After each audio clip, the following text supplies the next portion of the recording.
참, 오늘 안에 당도하긴 영 틀렸구만. 삿갓을 쓰고 지팡이를 짚은 채 걸음을 멈춘 외눈박은 입맛을 다시며 주변을 둘러보았다. 널찍한 들판이 끝없이 이어진 평원은 민가는커녕 사람 그림자 하나 보이지 않았다. 다음 마을까지는 거진 하루를 꼬박 걸어야 하기에 한동안은 혼자 있어야 할 듯했다. 그나마 외눈박이 서 있는 곳 멀지 않은 곳에 홀로 고고히 서 있는 나무 한 그루가 벗이라면 벗이었다.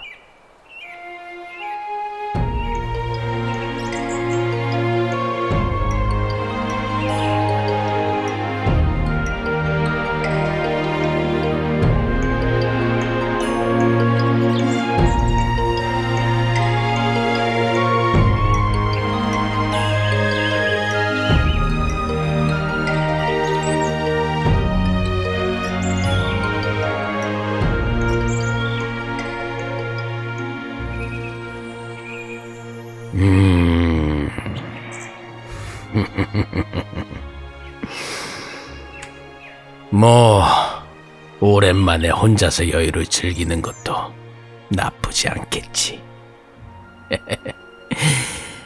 이왕 일이 된 거 갈 길도 멀고 하니 다리 쉼이나 좀 할까? 그렇게 말한 외눈박은 삿갓과 짐을 옆에 풀어놓고는 나무에 기대어 앉았다. 여유가 있는 건 좋지만 아무래도 입이 좀 심심한 모양이었다.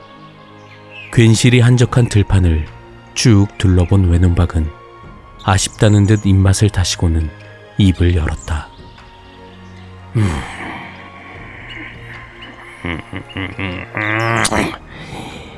수가 없는 건 아니지. 들어줄 리 하나 없어도 이 나무가 말벗이요 바람이 청중이니 듣는 이 없어 그저 사방에 흩어질 이야기. 어디 한번 마음 놓고 풀어보도록 할까? 외눈박은 크게 숨을 들이켜고는 이야기를 시작했다.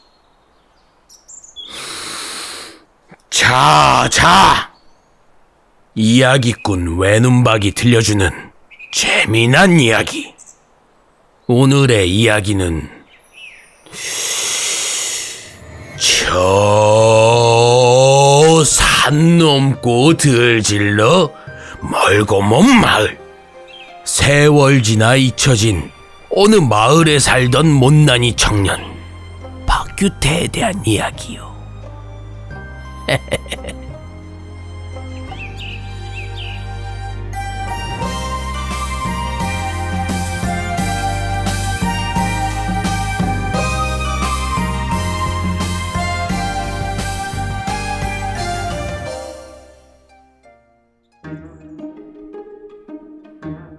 규태란 청년은 훌륭한 무인으로 널리 이름을 알린 박씨 집안 외동아들인데 그 집 안에서는 이놈이 아주 골칫거리 청년이었지. 왜 그런고 하니 본디 타고난 핏줄이 좋아 힘도 좋고 재능도 넘치는데 이놈이 이게 영 논팽이같이 노는 데만 힘을 쓴다 이거지. 어릴 때부터 골목대장 노릇을 하면서 이런저런 사고를 치고 다니더니만 부모 말도 안 듣고 까불다가 눈깔도 한짝 잃어버리고 말이야.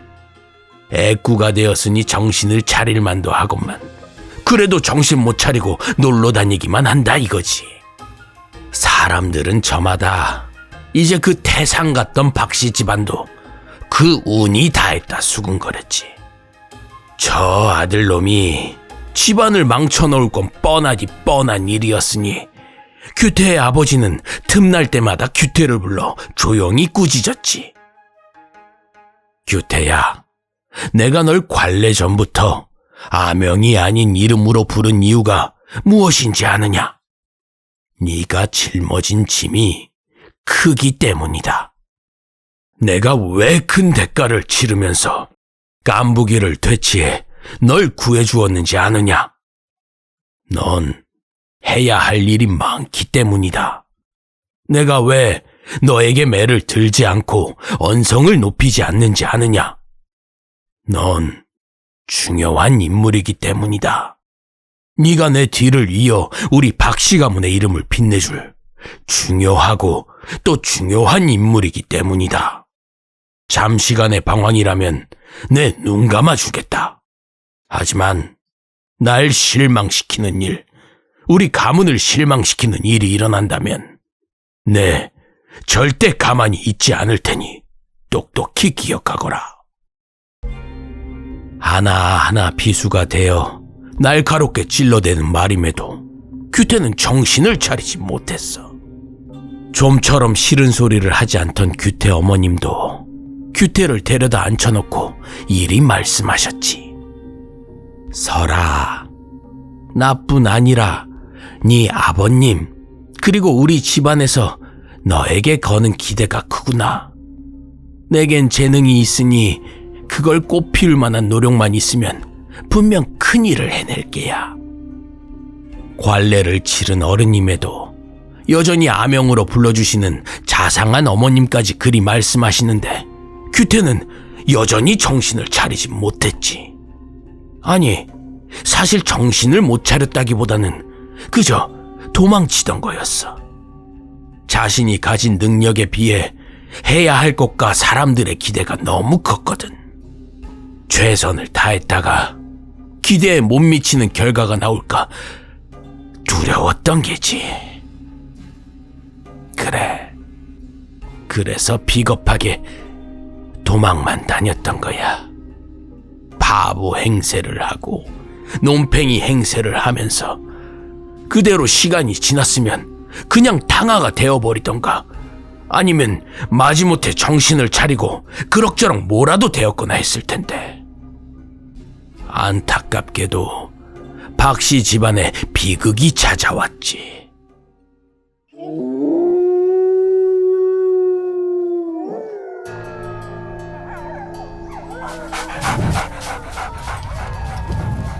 어느 칠흑같이 어두운 밤, 이 철없는 놈이 집에서 몰래 빠져나와 주색 잡기에 빠져있는 동안 불이리떼가 박씨 집안을 습격해버린 거야. 불이리는 온몸이 불타고 있는 늑대 요괴인데 너무 뜨거워서 주변 모든 걸 태우는 건 물론 목을 쳐낸 시체도 불길이 사그라들지 않는 아주 지독한 놈들이었지. 박씨네가 이름 있는 무인 집안이라지만 야밤에 달려든 불이리떼를 온전히 상대하는 건 무리였어.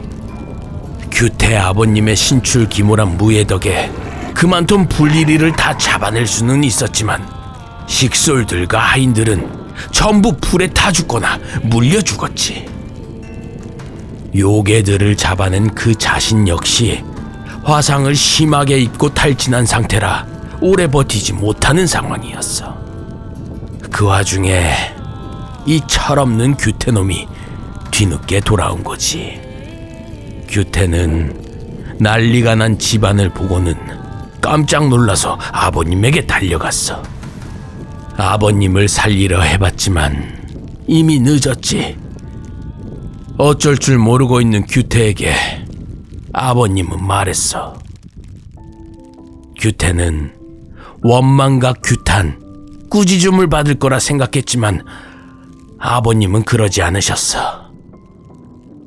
규태야, 내가 널 관례 전부터 아명이 아닌 이름으로 부른 이유가 무엇인지 아느냐? 널 어른으로서 존중해주기 때문이다. 내가 왜 큰 대가를 치르면서 깐부기를 대치해 널 구해주었는지 아느냐? 넌 내가 반드시 지켜야 할 아들이기 때문이다. 내가 왜 너에게 매를 들지 않고 언성을 높이지 않는지 아느냐? 넌 누구보다 소중한 내 아들이기 때문이다.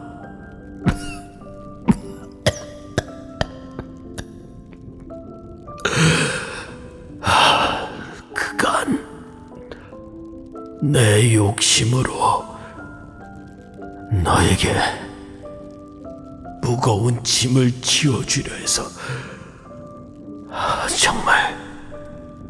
정말 미안하구나. 이제 아무런 걱정 없이 모든 굴레를 벗고 네가 살고 싶은 대로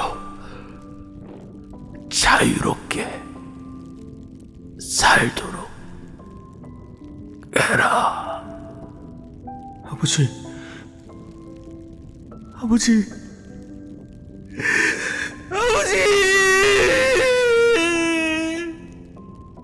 가문의 명예를 위해 아들을 조용히 채찍질하던 아버지의 본심은 그저 자상하고 배려심 깊은 아버지였던 것이지.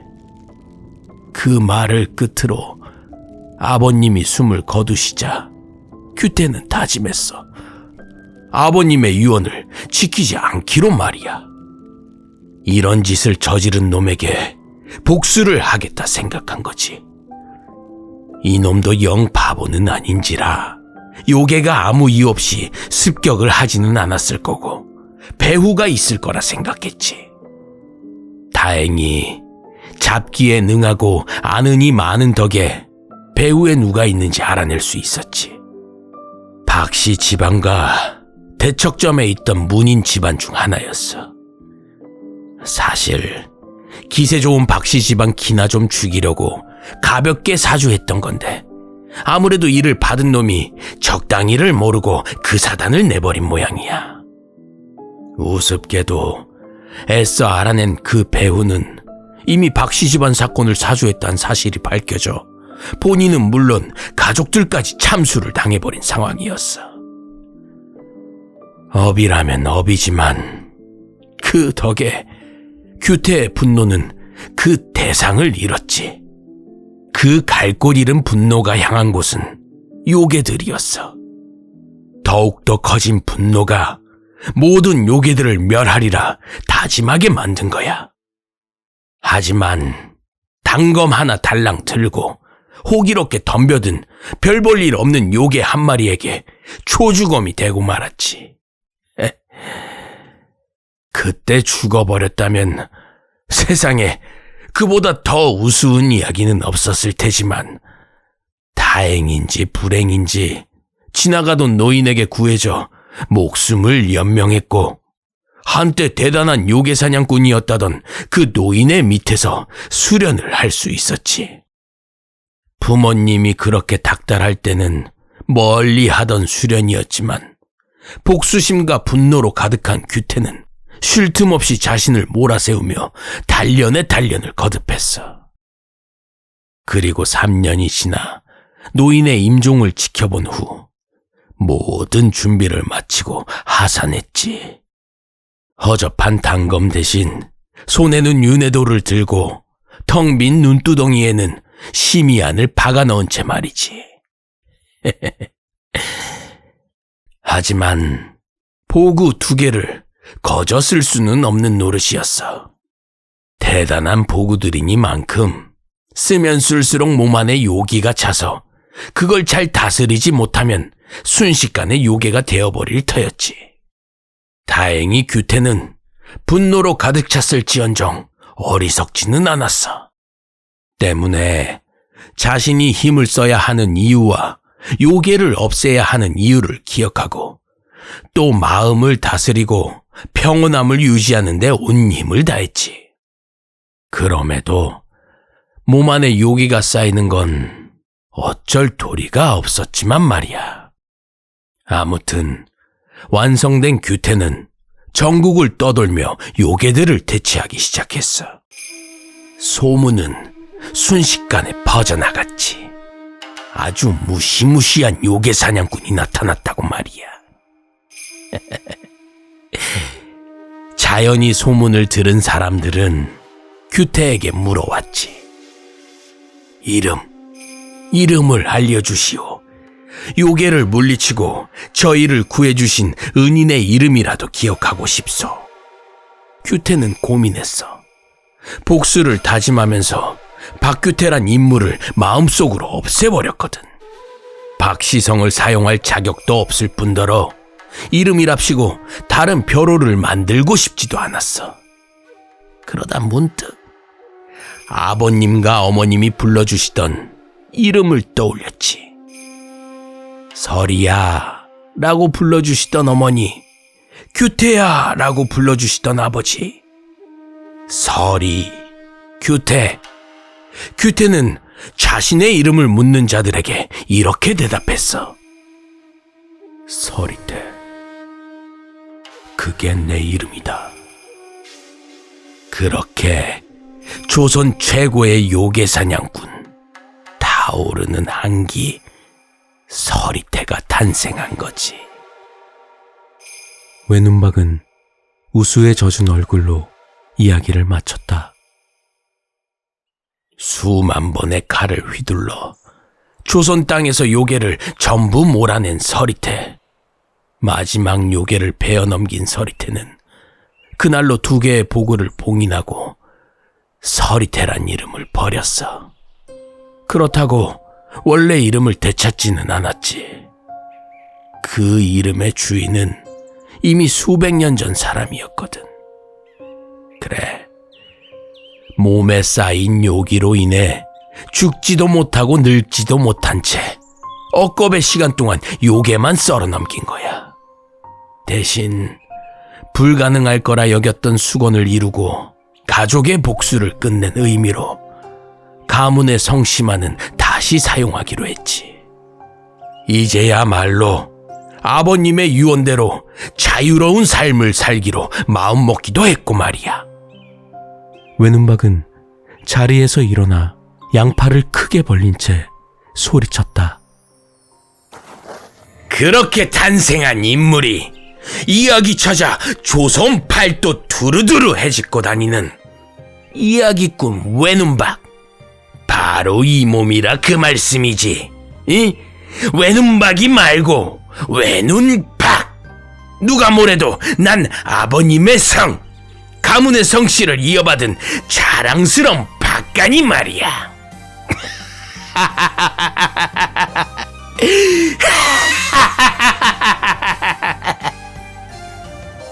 외눈박은 크게 소리치는 걸로는 부족했는지 호탕하게 웃어 보이기까지 했다. 설이태로 살며 수백 년간 미소조차 짓지 않는 외눈박이었기에 그의 웃음에는 많은 의미가 담겨 있었다. 복수를 끝내고 나니 세상은 변했고 자신이 발붙일 곳은 없었다. 마침내 성과 웃음을 되찾았지만 돌아갈 집이 없었다. 그렇기에 전국을 떠돌며 이야기를 전하는 이야기꾼으로 살아가기로 마음 먹은 것이다. 누군가는 자신을 기억해줬으면 하는 말 못할 바람을 가지고 있어서였는지도 모른다. 그게 박규태든 설이태든 외눈박이든 말이다.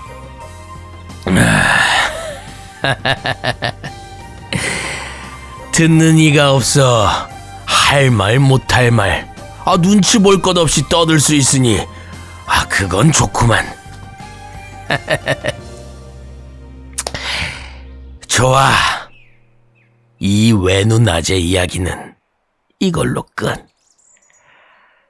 이야기 값으로 편안한 그늘과 시원한 바람까지 받았으니 이제 슬슬 가봐야지. 자,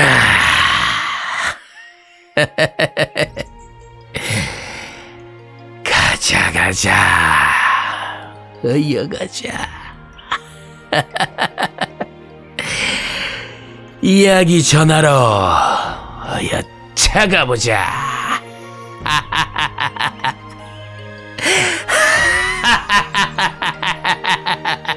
외눈박은 만면의 웃음을 지은 채 다시금 느긋하게 걸음을 옮겼다.